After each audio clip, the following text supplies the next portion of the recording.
Hello, আসসালামু আলাইকুম ভাই। হ্যাঁ হ্যাঁ ভাইজান, কই আছেন? আপনার এই যে পার্সেল আসছে, আমি যে চক পর্যন্ত এসে পড়তে ভাই। আমি তো চকের মাঝখানে আছি। হ্যাঁ হ্যাঁ ভাই, এই যে দেখছি আসতেছি, ঠিক আছে ভাই। কেমন আছেন? হ্যাঁ ভালো আছি ভাই। আপনার এই যে একটা পার্সেল ছিল আতিক নামে, 4300 টাকার। আপনি যে কিছু স্কিন কেয়ার প্রোডাক্ট অর্ডার করছিলেন। ভাই এটা তো মনে হয় আমার ওয়াইফে মনে হয় অর্ডার করছে, এটা তো আমি করি নাই। দেখি তারপর আপনার প্রোডাক্টটা।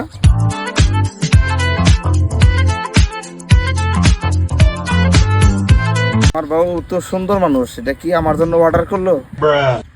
কি ডলা হন তো ডলা শেষ নাই রাখ। ভাই এগুলা দিলে কি সুন্দর হওয়া যাবো? জি ভাই, এগুলো হচ্ছে আপনার ন্যাচারালি একদম ভিতর থেকে ব্রাইট করবে। পরে খাই ধরছে ভাই। আমি এতক্ষণ ওই থেকে আপনাকে ব্যাগ কথা শুনছি ভাই। ওই যে এটা দিলে কালা মানুষ জ্বালা, বুঝছি। ওহন ভাই আমার তো ভাই কমালপুরা, আমার কমালপুরাটা কি ভাই এটা দিতে ঠিক হবো ভাই? নষ্ট করে হালাই দিল রে। অন্যতে তোমার কপাল ভালো হবো, তোমার না করলে চুলা খারে।